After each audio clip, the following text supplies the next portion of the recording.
Hello and good day. This is Boles.xyz. Hey, it's Boles.television. Hello and good day. This is Boles.xyz. Hey. Well, we know the audio's working. I don't know why I forget to turn down the television. But we're on big Apple TV. Watching our own show. Looking at my ugly face in HD, Super HD. And we're coming to you live from the East Coast of these United States. Interesting topics today.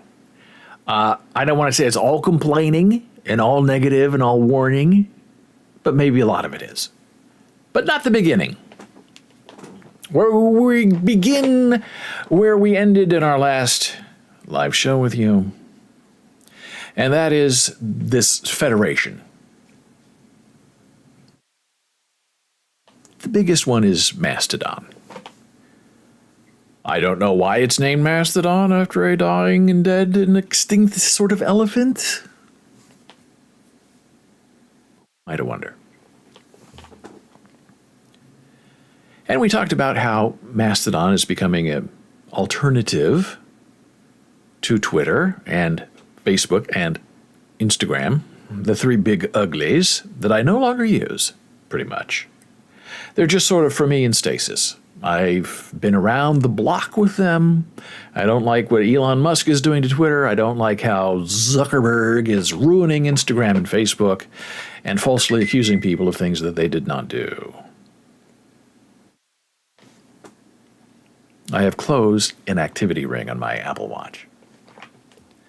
So you wonder, where are you going to go? So I'm trying out the beta of Post.news, and I'm also on Mastodon. Now, the thing about Mastodon is it's this great place where you can go and relax and have fun with people. It's like the, early 80s of being online. CompuServe, dial in, do your business, a minute or two because you're paying by the minute, and you get off. So it has that feel to it where people are being genuine, they're helping you, you're helping them. But they're also little fiefdoms. So you have to be a little bit careful that you're on the right server. Some servers are very strict. Other servers are loose. Some Mastodon instances, is what they call them, are no holds barred, where anything goes, including really rotten, terrible stuff. And you can either accept that stream or block that stream. So I was on an instance, got on, I tried like 3 of them.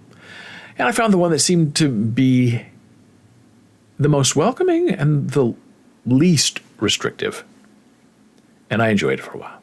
And then you hear things, as I talked yesterday about Hetzner and how they moved a lot of Mastodon instances onto their servers, and they're now serving the world of Mastodon. Mastodon was created in Germany. Hetzner is a German website hosting service, and they now host all of my websites. And I'm not getting paid to say that. No discounts here. Which we'll talk about in a moment, about discounts and paying and... So you can start your own instance and install it on your own server. But there's a lot of regulation that goes with that. You have to know what you're doing. It's sort of technical. It's harder than a WordPress install. And because, you may be in Europe, you might have regulations you have to think about and work about. It's a big thing. So, as I discussed last time, I don't like to really worry about technical stuff like that. I like to have my servers, web servers, managed for me. So if there's a denial of service attack, if PHP has to be upgraded, if there's some kind of hole, let the tech pros worry about that and fix the server so I can concentrate on my creativity. Because I've done the tech side of my own stuff. And while it's very freeing, it's also very terrifying. Because sometimes you're up in the middle of the night wondering, am I being attacked? And you set up alarms, your site's offline, you have a raid going on, and you get up at 2, 3 in the morning and you're trying to figure out how to mitigate this.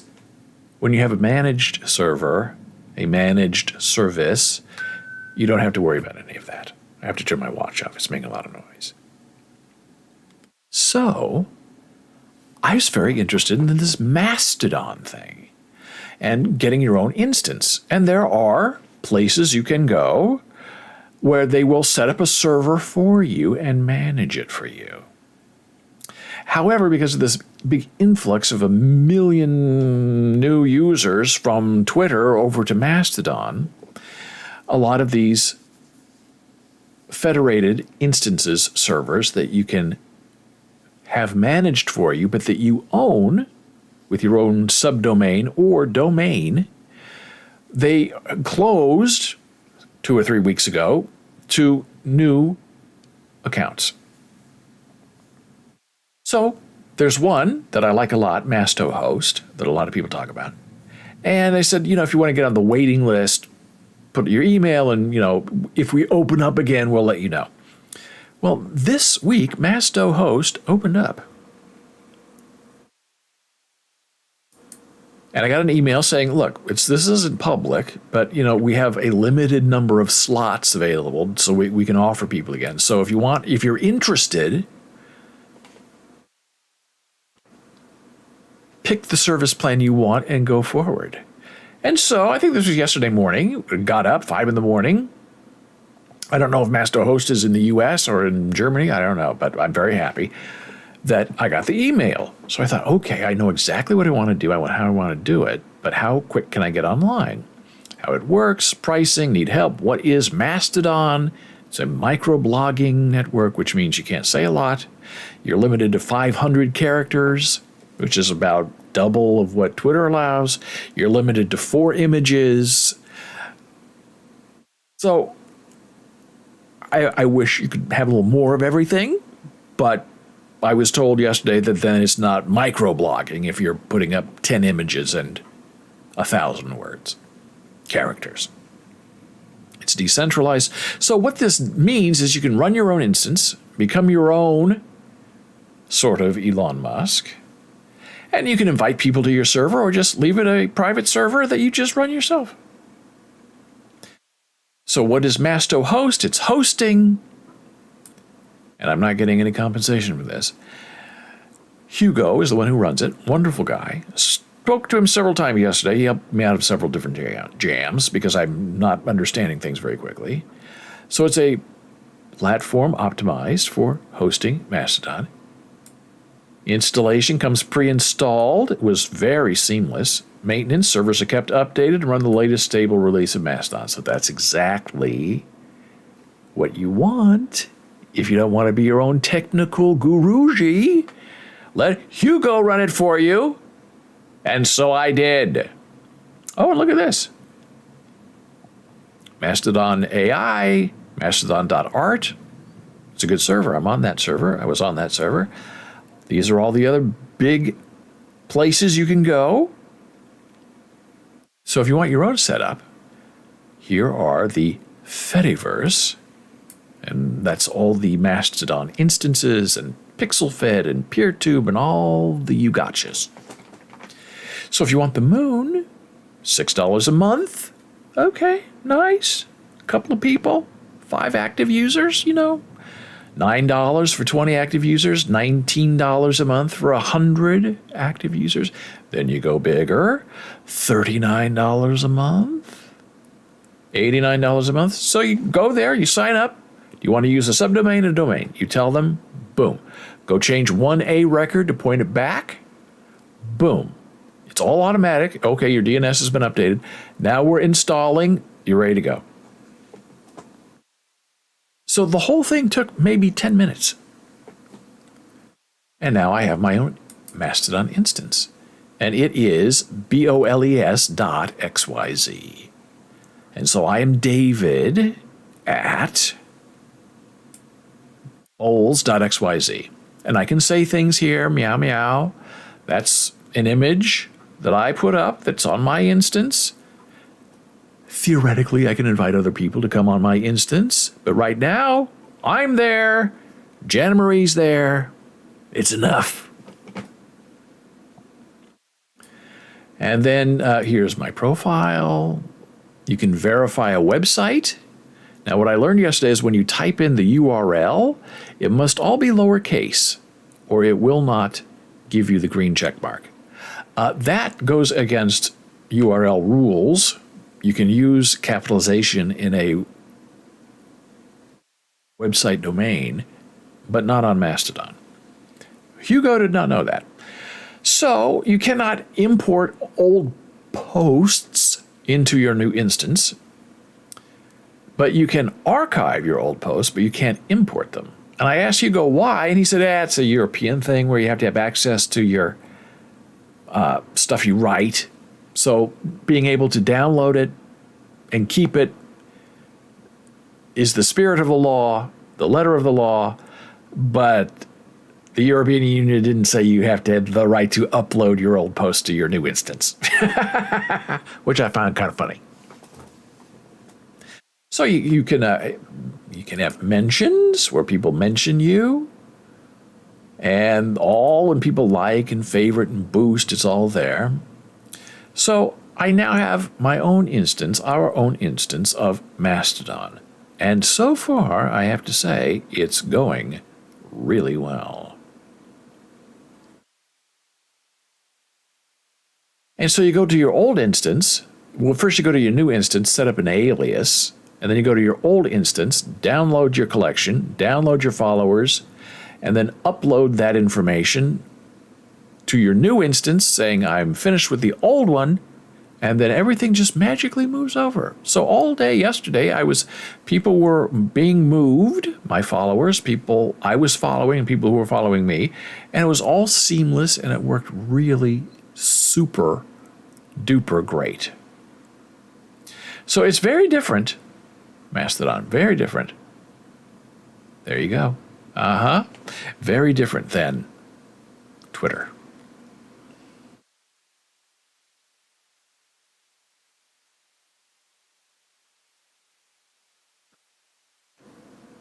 So now we're going to get into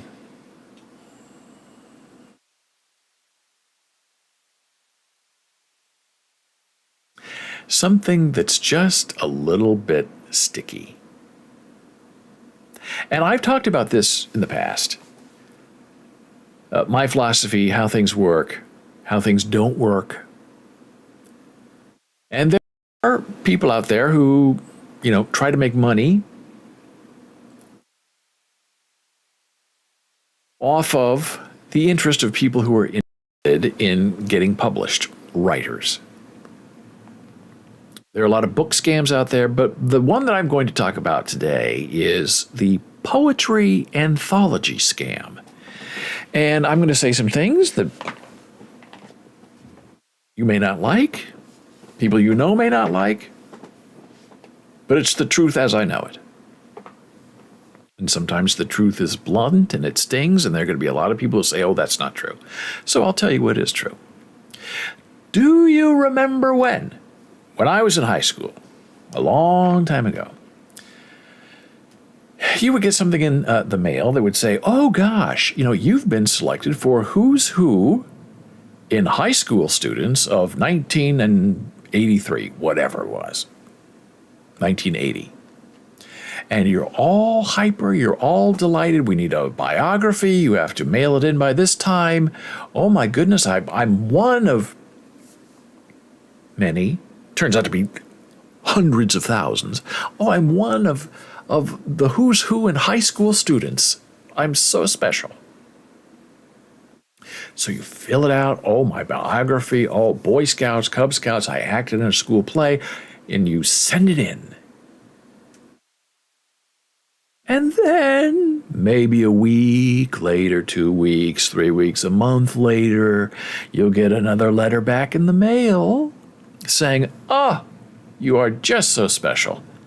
Thank you for your biography. We'll print it in the who's who of Meow Meow. And by the way, since you're in the book, maybe you'd like to order a book for you, your family, your friends, Christmas gifts, maybe even your school. One book is $50 and 100 books is $300, whatever. And then you slowly start to realize, oh, This is a money-making thing. This isn't about being who's who in American high school. This is about finding suckers who have big egos and who think getting their name published in a phone book sort of thing that's hardbound is going to make them famous and look good on a college resume. And these predatory companies know that. They rely on it. So you buy the book, and 6 months later it arrives in the mail. It looks nice. It's leather bound, right? Embossed cover, hardcover. And every page in that book is as if it's printed on onion skin. Thin. You can see the other names on the other side of the page of the paper. And you have to do that. You have 100,000 who's who kids who are desperate to get published in it. It's not going to be good paper. It's not going to be thick paper. It's going to be the cheapest possible, thinnest paper that you can see through. So that was really, and I fell for that one time. You think you're special, and then you slowly learn, and there's nothing special about it. You're being scammed. What's the scam? Well, to me, the scam is, hey, you want to be part of this? It's going to cost you money. It's vanity publishing. And it's going on today, and it's easier to do on the internet because it's immediate. You don't have to go back and forth in the mail. And there are a lot of places, people say, to be part of the Better Business Bureau, you have to pay a fee or you get delisted or something. I don't know. That's just what I've heard. There are other associations, your Physician of the Year, your Dentist of the Century. We're going to put your face on the cover of this magazine for orthopedic doctors. And by the way, if you want a copy of your plaque that says your Physician of the Year, it's $1,000. And then they get the plaque for $1,000. They put it on the wall. And all their patients look at it and say, oh my God, I have the Physician of the Year. And it's all a scam. It's all vanity publishing. It's all not for your benefit, but for the benefit of the people doing the scamming. So the most notorious publishing scam is the poetry anthology. Now, I will say, being transparent, I, for many years, do publish writers, young writers, mature writers, especially on Boles.xyz. It's had many names: Go Inside Magazine, Urban Semiotic. Now it's Boles Blogs. And I would publish them in exchange for the rights to publish them, and for them not to publish it anywhere else electronically. That was the deal. And most authors accepted that and loved it. And there were some people who said, well, how are you making money? It's a scam. I said, I'm not scamming anybody. I've never received or asked for 1 penny for any of the publications that I do. Nothing. They don't believe me. It costs me money to serve my pages where I publish other people. But because of my experience as a young writer and as a publisher, sometimes people need a break. I like working with new talent, new people. I've never asked any author for 1 penny. That's the difference. These other scammers, the physician scammer, the who's who scammer, the poetry anthology scammer, they're all in it to get money. And they're clever enough not to ask for the money up front.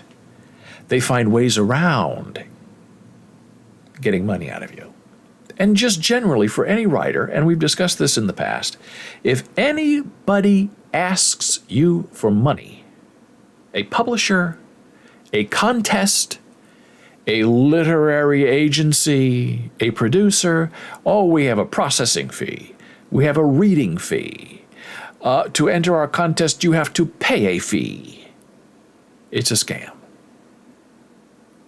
And there are a lot of people who fall for it, and a lot of people who pay the money, and a lot of people who don't want to realize or admit that they were ripped off. But no agent or manager or contest that is reputable and upstanding will ask you for money. They don't. They will not. It is immoral to ask you for money.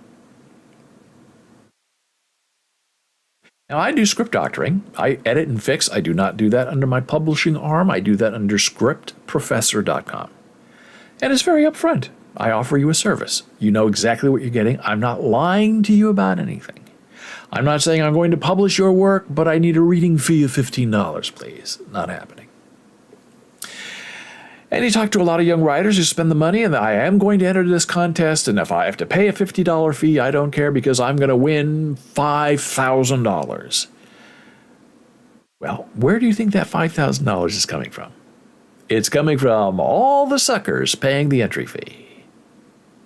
So it's a little bit like a pyramid scheme. Be careful. So many years ago, my good friend and mentor, Marshall Jameson, who worked with me on Go Inside Magazine, Boles blogs, Urban Semiotic. I published a lot of his poems and writing. And Marshall's an old-time guy. He used to work for CBS television in New York, was on Broadway, and Mr. Roberts worked as Josh Logan's assistant, directed Search for Tomorrow as a TV director, had a lot of experience. And he got scammed. And I'm the one who told him. And he didn't want to believe me because he's Marshall. I'm the young mentee and he is the mentor. And here's how it started. There's a poem that Marshall sent me for publication, and he didn't want to send it to me because he said, oh, it's already being published. I said, what? What do you mean? Called A Promise Kept. This is back in 1997. And here's my publisher's note that Marshall wanted appended to his article.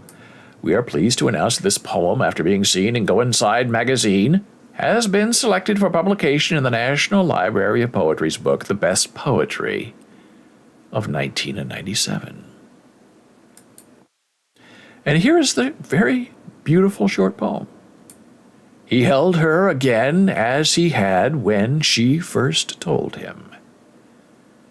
Then she told him again, and then he promised to marry her as soon as he was 18. And he did. At 22, after 2 more babies, and before they could conceive again, he volunteered for the Navy, took basic training in California, was assigned to Pacific duty, finally to Hawaii, and the battleship USS Arizona forever. Powerful. World War II. Beautiful. Incredible. Shocking.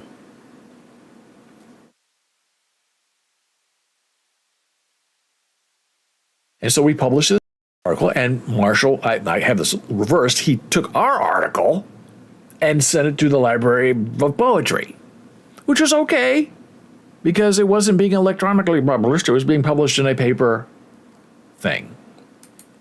And so he was having a hard time getting answers out of the National Library of Poetry when he was going to get his copy of the book.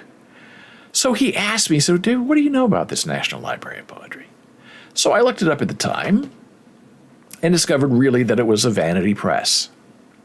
And this is where we're going to get into it now, because there are vanity presses out there who publish people's work for pay. And I say, if you're going to vanity publish it yourself. Go on Kindle, go to Amazon and publish your own book. And edit it and keep it and design your cover. Don't go to some other person and pay them to publish your work. You can do it yourself. And there are people on the internet who search social media. They look especially for poets because poets are very vulnerable. They're usually public and poems are short. They're easy to share, read, forward. Short stories, novel writers are much more close. They're not out there as much sharing their work because you really can't share really even a chapter of a book because it's not a whole thing to discuss. But poems, short, go. And these poetry anthology scam people go out and find people and say, hey, oh, that's a wonderful poem. I'm going to put that in my new poetry anthology. Okay? And they usually won't ask you anything there. And you say, oh my gosh, yes, do you agree to all these terms? Yes, you keep the rights, but we keep the publishing and electronic rights. Okay, sure, take it. And then you ask them, how much do I get paid? Oh, you don't get paid anything. Well, do I get a copy of my book? Oh, sure, you get a copy of your book. Okay, great. Yeah, for $19.95. And then the second they say they're going to publish your work, but you have to pay them money, you're in trouble.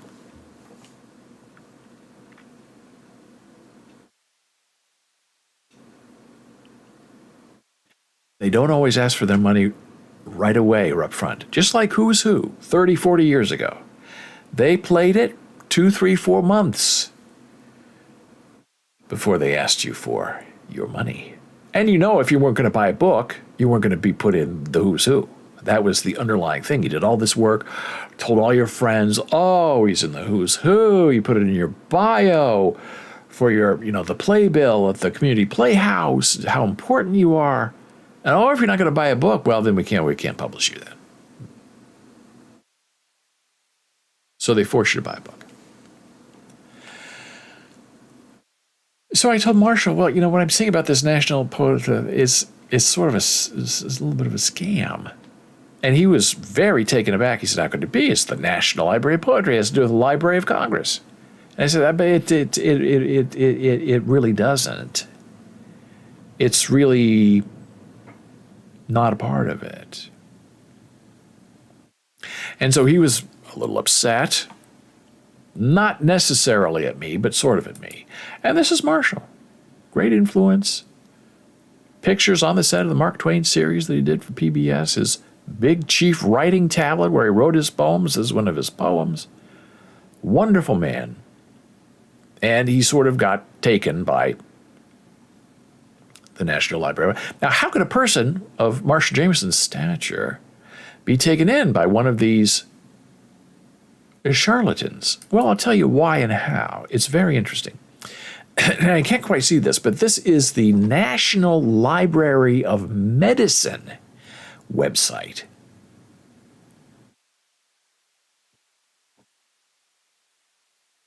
It's part of COVID.gov. This is an official government website. Okay? The National Library of Medicine.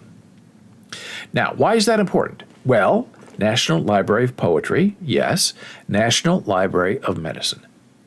When Marshall Jameson was finished, hey, there's artist Dora. I was exposed to COVID on New York Day, but tested negative 2 times. So far, so good. Well, that's good. So Marshall Jameson, before he moved to Nebraska from New York City and sold his house in White Plains, he directed, I think, something like 300 television sort of instructional videos for young surgeons. And it was done in a hospital setting, clean setting, and he would direct surgery for recording to be shown all over the country in medical schools. And his employer was the National Library of Medicine.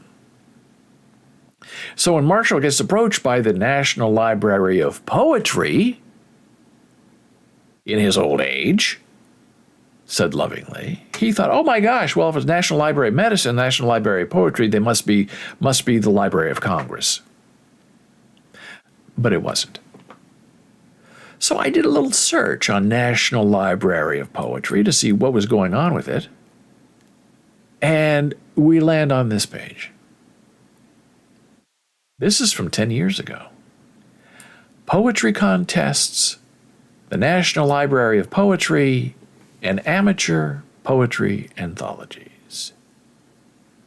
And Dora says, wow, I can't believe how easy it is to throw caution to the wind, including common sense. They are very talented snake oil salesmen. And as I said earlier, if you're a writer and you're being published, and they want money from you, they are not publishing you. They are taking your money. So this is very interesting. One of my jobs as a digital reference specialist, this is from the official Library of Congress website. The questions I receive tend to cluster around 2 or 3 major categories, such as how to find literary criticism on a novel and how to locate the full text of a poem without knowing its title and author. By far the most common question I receive, however, comes from people trying to find poems that they wrote, submitted to a poetry contest, and subsequently had it published in a poetry anthology. In almost every instance, the poems in question were published by an amateur or vanity press poetry publisher. These for-profit publishers, which have been extremely active since the 1980s, right around the time Marshall got hit, accept nearly every poem submitted to their contests for publication. And they make money by encouraging winning poets to purchase copies of the anthologies in which their poems appear.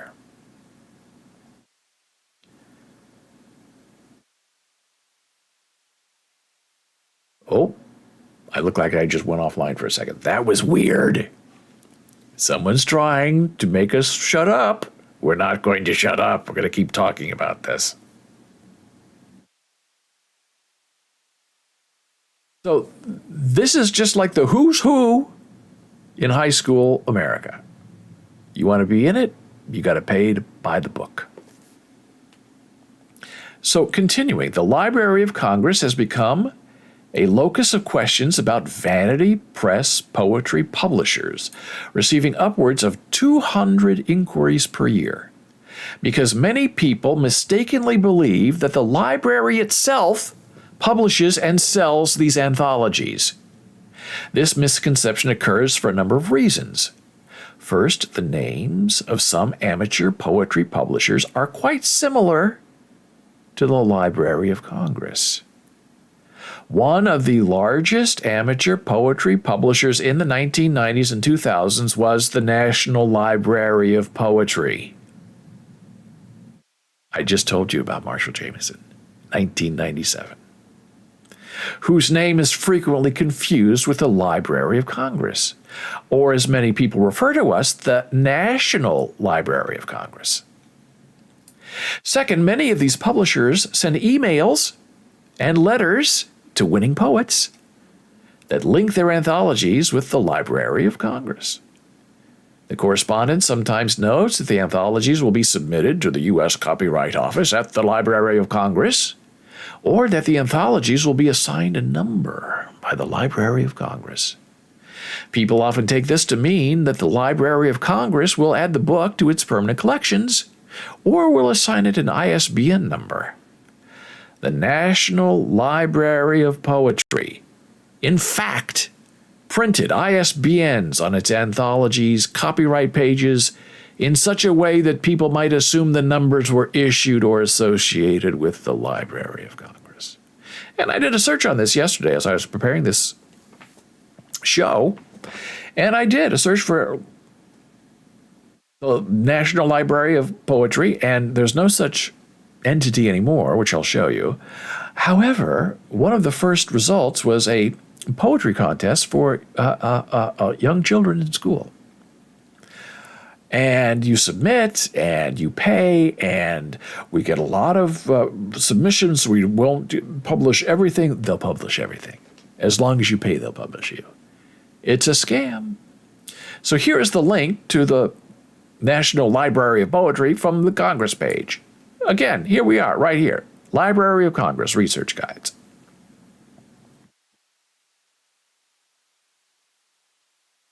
So here we go. This is the most important part. I'll put this link on our Discord server at discord.gg/BOLES.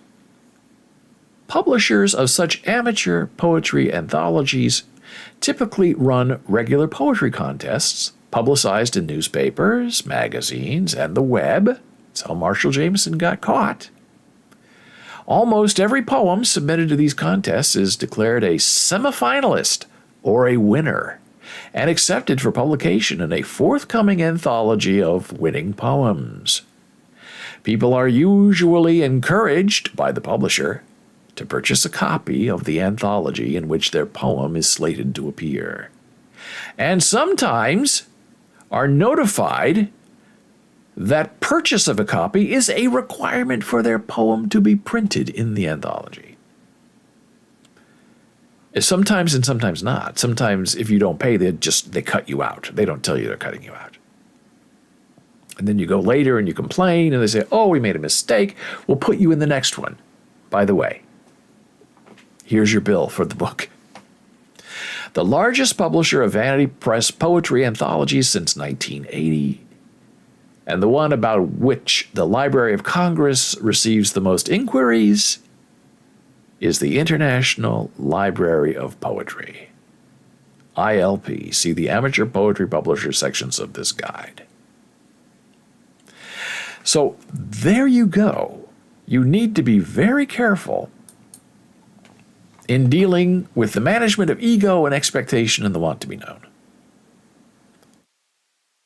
When strangers approach you and start buttering you up and telling you how good you are, and oh boy, wouldn't it be wonderful if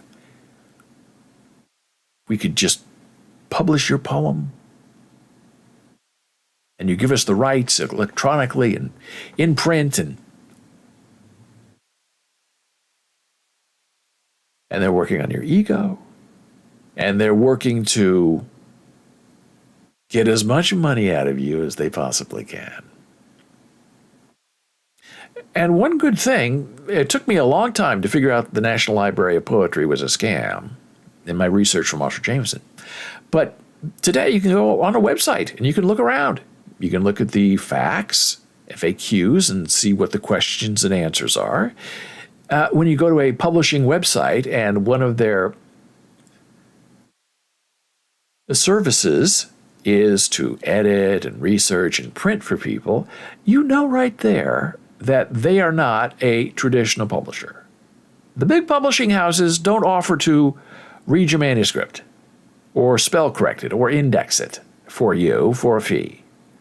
They might charge you for indexing, which they definitely will, but it's not a service that they offer on their website. So that is a big key element in trying to figure out if these websites are on the up and up or not. But if an agent, a manager, a publishing house ever asks you for money as an artist, you are being scammed. You don't pay. They pay you. They get you money. You don't pay them money. And as I said earlier, sometimes they wait until the last second to say, oh, by the way, I need a little money from you. You want a copy of this? You want access? So you can ask questions. Is there, how much do you pay me? That's the first question you always ask. How much does it pay? And if they give you a well, then you can keep asking questions. And if it's okay with you, okay, go ahead and do it. But don't give them any of your money. You're already giving them something of value, which is your work. But there are a lot of people who want to be writers and want to be well known. And so they go and say, well, I can, if it costs me $25, I can still say I was published by the National Library of Poetry, right? Well, you can. But then you're going to be in trouble. I remember there was a thing called Writer's Digest. It was a magazine, paper magazine, long time ago, 30, 40 years ago. And they had a lot of advertising for places like the National Library of Poetry. Oh, send us your stuff. If it's good enough, we'll publish it for you for a fee. But you don't find out the fee part until later, until after you've told all your friends. So be careful out there. There are a lot of people desperate, hungry, and the internet makes it very easy for them to hunt you down.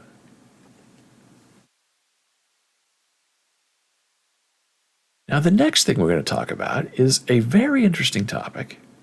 It was in the news, and my opinion of it kind of went this way, and then this way, then this way, and this way. But my overall opinion is, what a disgusting group of people. Heck yeah, we're talking now about the Proud Boys. The Proud Boys are, I don't know, some people say radical, extreme, right-wing provocateurs. Played a big role in January 6th. They're still around. And they made a group visit, and they're all over the country, these Proud Boys. So they have cells of Proud Boys. And last week, they were in the New York City subway system. I think there were like 15 or 20 of them, all dressed in their military gear and their patches, and they all had covered their faces with a mask. This kind of mask, The bandana mask, the bandit mask. Not a COVID mask. Oh, no, they wouldn't do that. But they didn't want their faces shown. So they were waiting to get on the subway, and a smart person fired up their phone and started filming them. And they're being very loud and very obnoxious. And then all of a sudden, they get in a line and they start moving in a different direction together. So the person filming them followed them. And they were being let in through a sealed door onto a, I guess, sort of special isolated car on the subway. And then they showed a couple of NYPD sergeants were the two people letting them in to this secret area. They did not have to pay a fare. They were fare jumpers, all right? In New York City, a fare jumper, because they have turnstiles, and so it's very easy in many of the stations to just jump over the turnstile and not pay. That's why they're called fare jumpers. And if you get caught, you get a big fine, $50, something like that, and you're in big trouble. So, these 15, 20 Proud Boys were all let into the subway system for free. And so people on the internet were calculating, $275 times 15, $127 lost, fares. And the Proud Boys, when they were going through, they were being let in by the police. They were waving at the camera, thumbs up. And then, the cameraman's going to follow them in. Fair jump too, I guess, and the NYPD sergeant, no, and slams the door in the face. And that's where the video ends. And I guess this happened a couple of years ago too, same thing. So the internet discussion around this is, first of all, why are the Proud Boys in Queens? And it turns out they were there to, I guess, protest, break up, break in, stare down the drag queen reading books to children event at a Queens library. I don't know why that's a problem for people. A lot of people don't want to read to children. A lot of people don't know how to read to children. Drag queens are interesting, they're fun, they act, they play, they bring life to the page, and the children eat it up and love it. That's why it's popular, because the children love it. Oh, it's an indoctrination. They're grooming the children. I mean, come on. So these band of Proud Boys, the fare jumpers, we're going to Queens to, I guess, protest or do something to the drag queens reading to children. And people online were very upset. They said, how can this be? It doesn't seem right. Fare jumping, lost revenue. And they had the faces and the names of those sergeants. They were going to report them to the newspaper and to 1PP, as they say on Law and Order, One Police Plaza, which is a real place in New York City.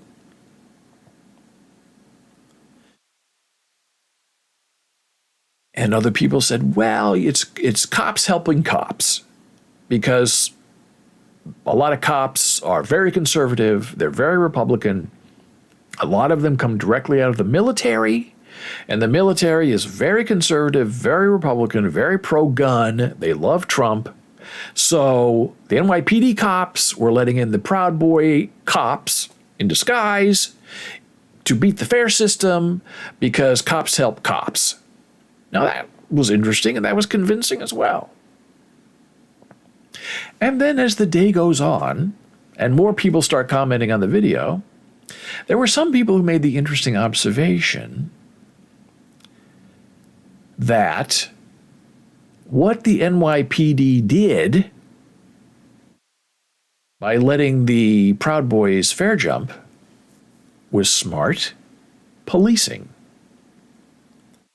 Because they said if they had left the Proud Boys on the platform waiting for the E train, whatever, and they get on the cars, and there are New York City people on those cars, there's going to be a confrontation between the residents of New York and the Proud Boys in their military outfits and their fake masks.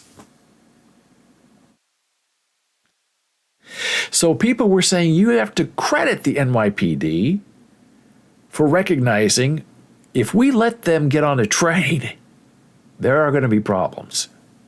So let's move them out of the way, put them over here, we'll get them into the system, they don't have to pay a fare, we'll walk them through ourselves, we'll put them over here in this area, we will secure one car in the next subway that comes, we'll put them all on there together by themselves, we'll be with them, we will escort them to the Queen's Library so they can go yell at the drag queens, and we can become a barrier between them and the rest of New York City, which is what they were doing by moving them into the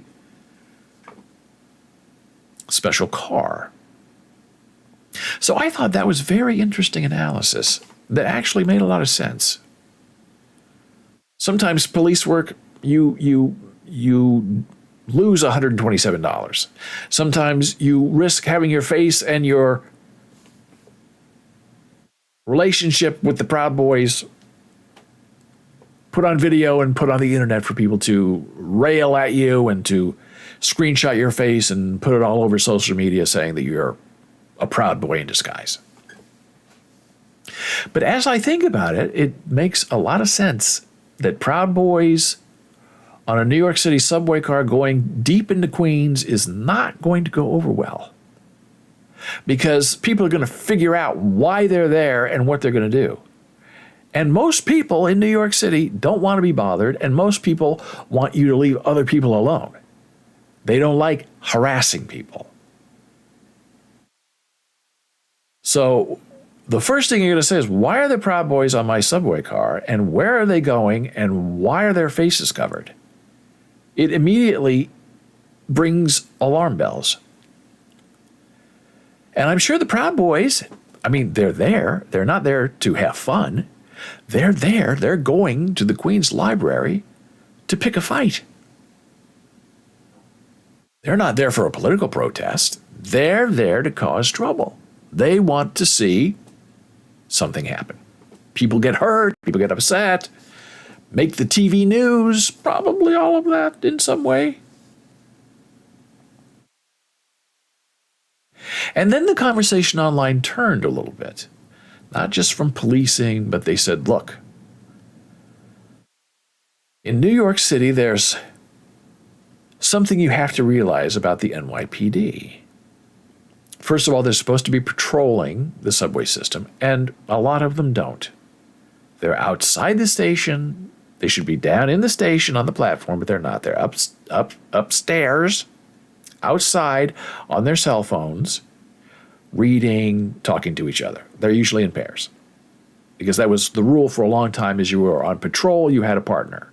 Now I think they're trying to split that up so you can be on patrol by yourself, but that's dangerous because if something happens to you, you don't have backup. The second thing they said is you have to remember that the police in New York City are not there to help you. And you know, a lot of people, especially white people, oh, I'm going to call the cops on you. And really, the cops don't care. The cops don't want to get involved. As someone a lot smarter than me said, the police are there to enforce policy. They're not there to protect. They're not there to serve. They are enforcers of policy, the law. So if you are the one breaking policy, they're going to do something about it. But if you run up to them and say, oh, someone else is doing this, breaking policy, they may not care because they don't want to get involved. You hope that's not true. I mean, we were raised, Midwest, police were the good guys. You needed help, you go to the police. But it seems like things have changed with the militarization of the police in all communities where they're buying, surplus war materials from the Defense Department. And Omaha, Nebraska bought a tank. Why does the Omaha Police Department need a tank in Omaha, Nebraska? What are they going to do with it? Well, they're going to use it against the people. They're not going to use it against themselves.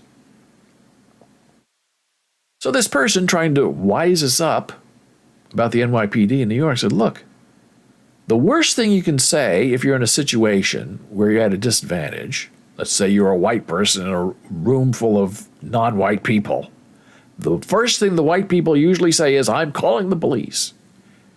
And the other people will say, well, go ahead and call the police. And the white person says, so you call the police, 911. We'll have someone come over there right away. Well, people who know it's going to take 3 or 4 minutes for the police to show up, if they show up. And then what are you going to do? You're on your own. And you might be goaded into it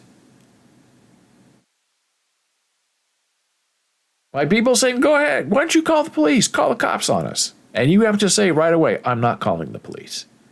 That's not necessary. We can work this out. I'll leave.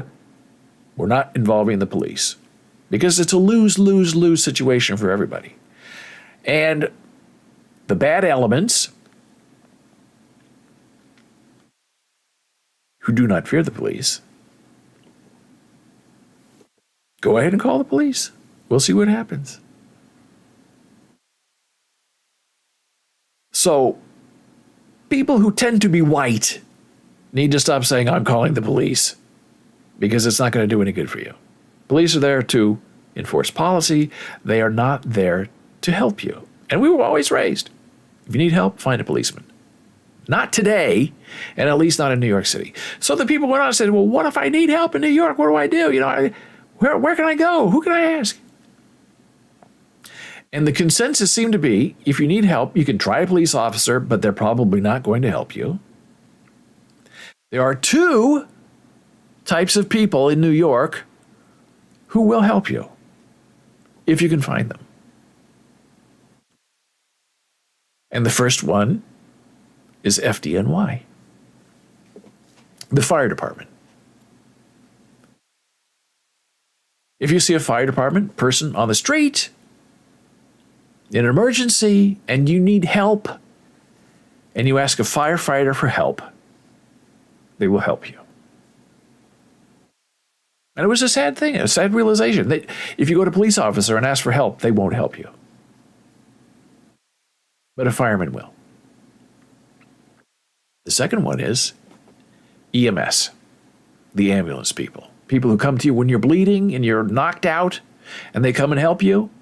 If you see them on the street and you need help, not police help, but you need help, you're lost, I don't know where to go, can you help me? I'm asking an EMS tech and they will help you.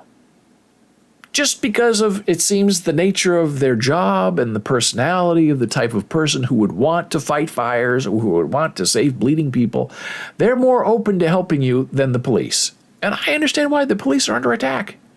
The police are being actively shot at and sometimes chased out of neighborhoods by elements that are not favorable to them. So I understand police are always on alert. I was working on Broadway. One of the dancers had a police boyfriend. And I'm a friendly person. So he was there one night for the performance. He was out of his uniform because he would come and, take her out to lunch when they had lunch break, and he'd come back, and I talked to him all the time. Nice, great guy.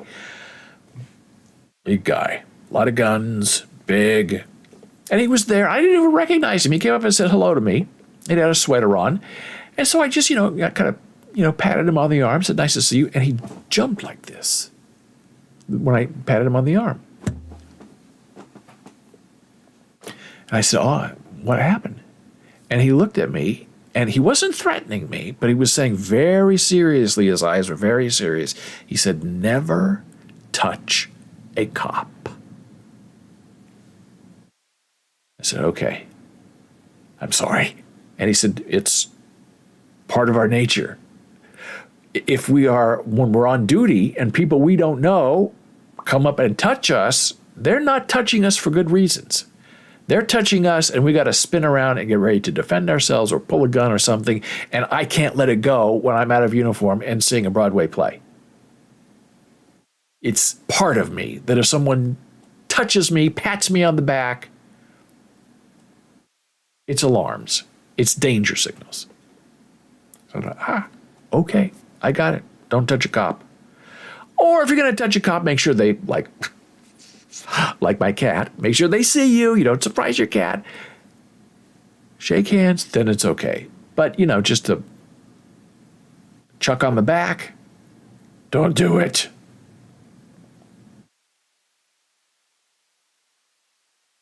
Well, it's been a fun show. I feel like I've talked myself out. We talked about my new Mastodon instance.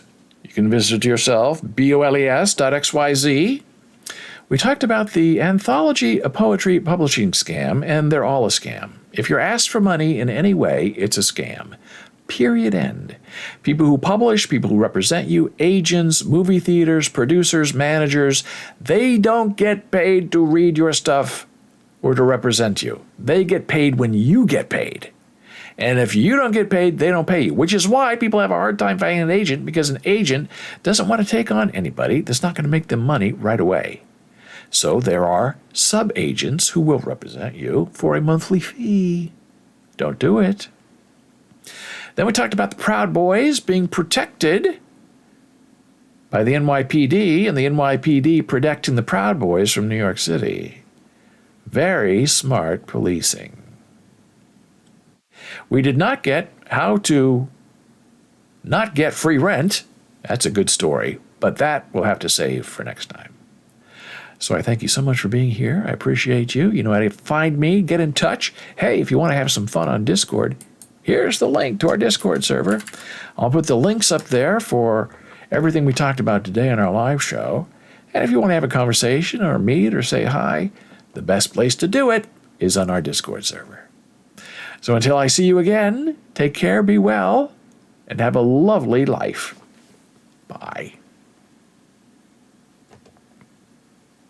Bye, Dora.